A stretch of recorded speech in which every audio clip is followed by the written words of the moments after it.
Good afternoon. I hope you can all hear me. My name is Patrycja Bedoud and I am a curriculum manager for supported learning. Supported learning department is a department that consists of two departments. One of them is a department for learning difficulties and disabilities, and also a mental health department, which is a provision in which we offer courses for adult students and also teenagers. The head of the department is Julie Murphy, and hopefully you can see the presentation as I am going to go through this. I've tried to incorporate all the sort of messages and all the questions that have been asked in the past. So I'm hoping that we can sort of get through them together. Now I'm trying to, okay, great. So I have to click here. So what you are seeing now, you are seeing the building that all LLDD courses are based. We are based at Southgate campus. So the whole supported learning provision is based at Southgate campus. The building you are seeing on your screens is the LLDD Center, and most of the classes take place in this building. Pre-COVID times, we were using classrooms across the whole sort of buildings at Southgate campus. But of course, COVID means that we have to maintain our bubble. So our LLDD courses are confined to the LLDD center and the block that you may see a bit of next to the center, which is called E block, whereas our mental health courses are kept and bubbled in a different block called B block.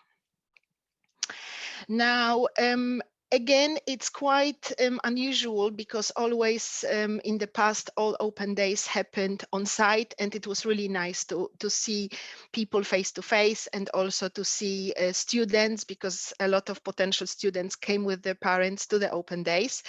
Unfortunately, we are seeing each other through Zoom, or at least I hope you can see me through Zoom. What you are seeing now is the entrance to the center, which we call Atrium, and Atrium is quite a big area. The glass door is obviously the entrance, and the reception is there. And what you can see, the green doors near the Barnet and Southgate College banner, is what we call Munchbox, which is our little enterprise when catering students and other students who have lessons, cooking lessons, and they can actually sell their products there. They can serve teas, coffees, and it's open to well, our students and members of staff. In the past, also students from the mainstream college, but of course nowadays we can't do that because of the bubble. So the next, you may also see actually, you may be sort of, it's interesting to say that the artwork you can see on the wall has been created by the students, and we have a lot of artwork scattered around the whole building. So it's a shame that you can't see the whole building. Now, all our classrooms look very similar in terms of sizes and colors.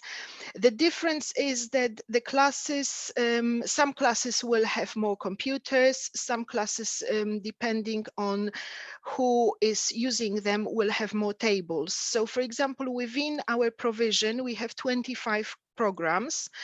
7 of them are within complex needs provision, and 3 of these courses out of 7 are for students with profound and multiple learning difficulties. So these classrooms would have less tables and obviously less chairs, because a lot of students there will have their own wheelchairs, but the layout and the size of the classrooms is pretty consistent across all the rooms in the center. Now, we are quite proud of the fact that we have specialists in certain areas. So, for example, we offer subjects such as dance and drama, sports, catering.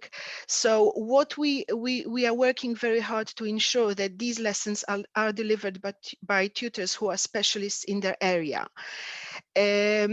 In terms of other subjects that we offer English and maths, tutorials, employability, or as we call it, world of art, world of work. We offer also art sessions.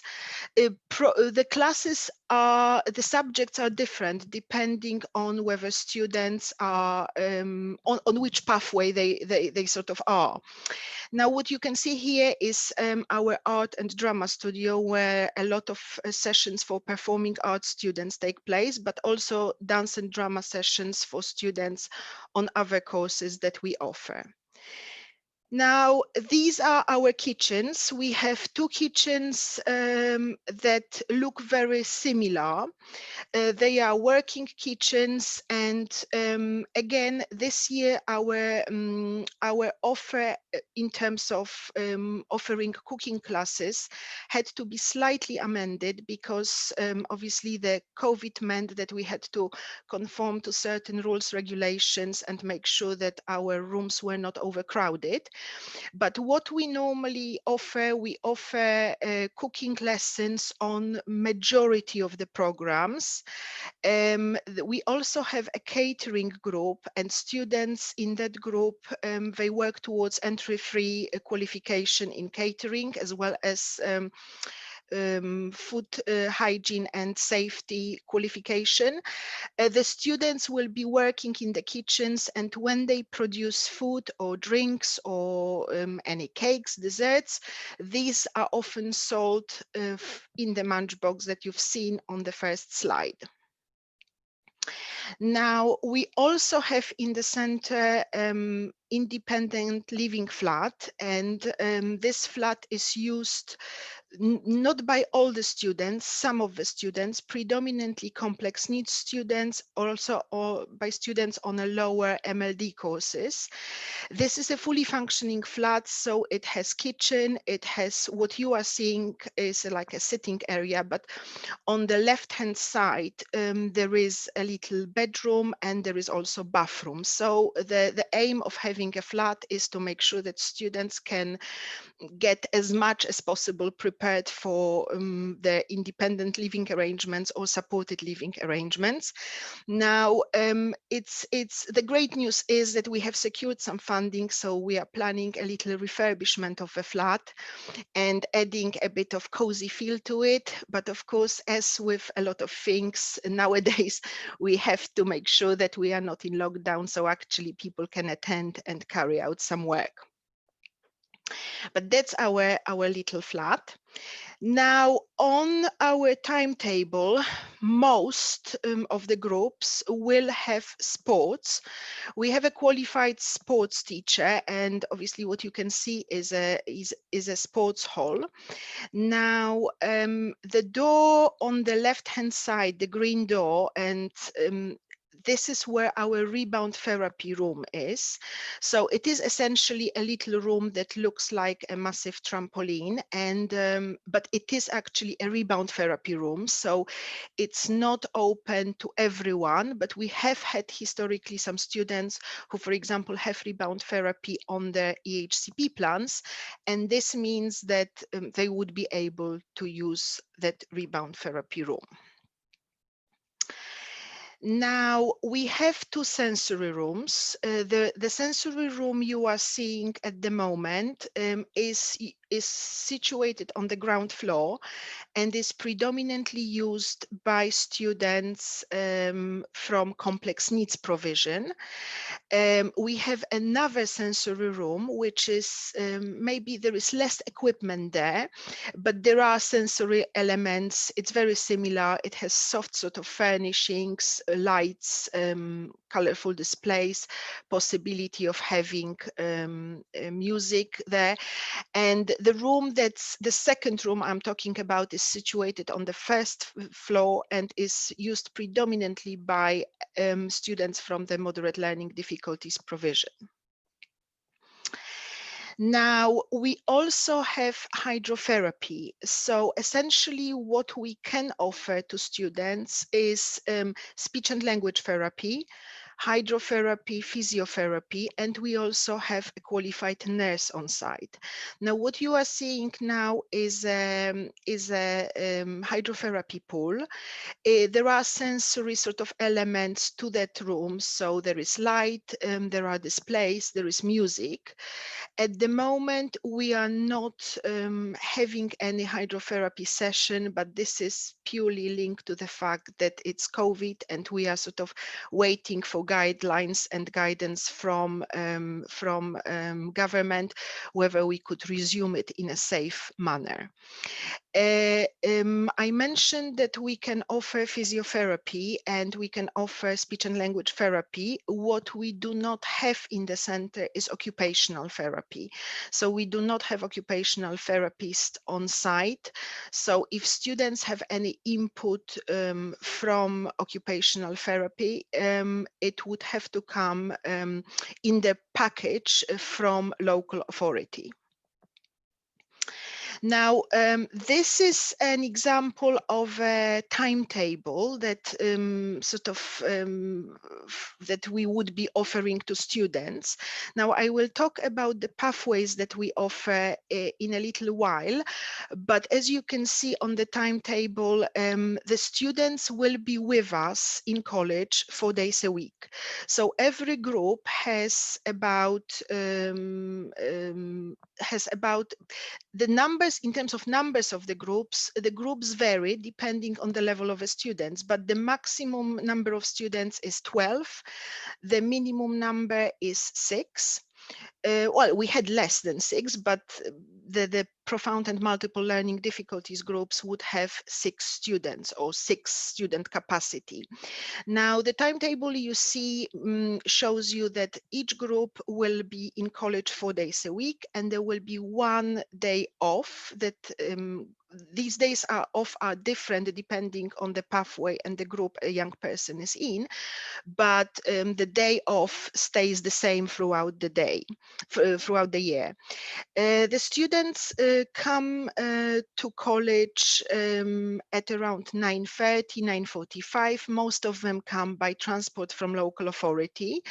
And just wanted to mention here that local authority transport is an arrangement between a family and the local authority. So we do not offer any transport as a center. We don't have that capacity. The lessons happen in 2 blocks across the day. So there is a lesson between 10 and 12 with a short 15-minute break halfway through. Then there is a 1-hour lunch. So 12 to 1 is lunch. And then 1 to 3 is another session. In terms of moderate learning difficulties provision, English and maths are standalone subjects, and students will study and learn skills in these areas. They will also have a tutorial, and as you can see, they can have other sessions as well. In complex needs provision, English and maths are embedded in the sensory curriculum subjects, and we don't have tutorials as such. What we do offer is personal social development communication sessions, which are equivalent of a tutorial. Each group will have a personal tutor attached to them, and obviously the details of the tutor will be shared with you when a young person joins our provision. Now, in terms of what we offer, so we offer, as you can see from what's written on the screen, we have sort of 4 groups of learners. So when you look at milestones 1 to 8, this is a complex needs provision, and within that provision we have students who have profound and multiple learning difficulties, and also students on an ASD spectrum. And these students will have sensory curriculum. And then entry 1 up to entry 3, these are the pathways we offer. So entry level 1 is a pre-vocational skills, pre-vocational gateway sessions, pathways where students, basically these courses allow students to develop their skills, communication, English, maths. There is an element of sports, art on these on these programs. Then we have entry-level 2 programs, which are called College Path Gateway and Work Path Gateway. And these students will have as well employability and elements of IT included in this on their programs. And at entry level 3, we have the courses that you can see listed on the screen. Performing arts is a course that we will that actually students usually stay on this course. It's a 3-year course, and students work on elements of entry 3, level 1 and level 2 performing arts BTEC qualification, and upon completion they will be awarded BTEC level 2 performing arts qualification. The Work Path Progression program is a very interesting program. It evolved over the years, and it's actually now running as a supported pre-internship. In previous years, pre-COVID times, we had the students were with us 4 days a week, but 1 day a week on Wednesdays, they were doing work placements around different departments of the college and also on different sites, for example, Wood Street. Obviously, this is not the case at the moment. We had to sort of be creative, and they are doing the work experience within our LLDD bubble. In terms of applications, and this is, I think, something that I really need to stress. So for a mainstream course, the application would be online. And then obviously the qualifications and suitability for a course is checked and a student is offer placed. For LLDD courses, it's a completely different process. So it starts with an EHCP review meeting. And during that EHCP review, an educational provider has to be named. I would say to all of you that obviously only you know your children best. So I would encourage you to visit as many providers as you can to find the best place for your child. But for argument's sake, if you decide that you would like to send your child to a LLDD center at Barnet and Southgate College, we would be named as a provider. Now, there is no application for a course. There is an application for a place in the center. And what it means is that when you decide that you want your child to come to us, your local authority should send us what we call a consultation. It's essentially an email or a letter requesting a place for a young person on one of the courses within LLDD Center. We then have to respond to this consultation, and we will have to assess the young person. Now, historically, we would be visiting schools, we would be inviting young people for face-to-face meeting and transitions. Obviously, last year it was all thrown up in the air because of COVID, so we couldn't really have face-to-face or transition meetings. So that was quite unfortunate, but we would, in ideal world, in ideal situation, be inviting young people to see the place. And then following that assessment, we would respond whether we can meet the young person's needs, the funding would be agreed, and the young person would be able to join our course from September. Our courses run from September to the beginning of July. Now, very quickly, just something I wanted to mention, because I am keeping eye on a timer that I have on my lap. This course link provision, I mentioned at the beginning that within supported learning, we have a mental health provision. And Course Link is a program for young people from the ages of 16 to 18 years old who are recovering from mental health conditions. And this is like a stepping stone for them, where they can achieve functional skills qualifications in English and maths.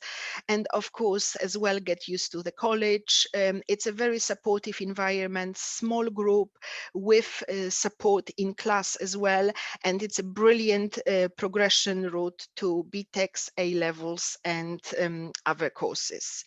So, and it's really a provision that's very close to my heart, because I used to teach on this provision as well and course lead it. Now, there are some details for you on the screen, including my email and an email from my colleague Stephanie Willingham, who is our high needs placement officer. I think I am about to stop now, and I'm going to have a look at the questions that were, because I can see some questions in the chat, so I move straight to the questions. So let me just very quickly read through them.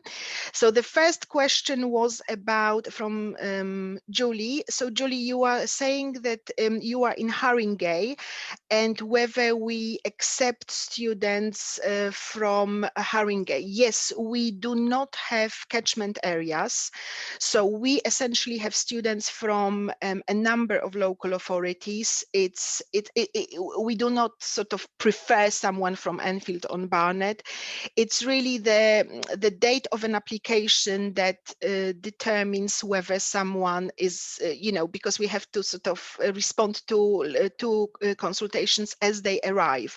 But we have students from Haringey, we have students from a number of local authorities, including even Kensington and Chelsea. So anyone is welcome. Now I'm just looking, do you know how students spend their time during the Wednesday day off? So during the day off, obviously we do not offer anything on the day off. So some of our students have some clubs, have some sort of events organized by social services if they have. Some of our students do little work experience or volunteering in that time, but this is not something that we are organizing as a college. It would be, again, an arrangement the family would have to make with the right placement. What happens between 9 a.m. and 10 a.m.? So basically, the students are not dropped off at 9. They are dropped off around 9:30 onwards.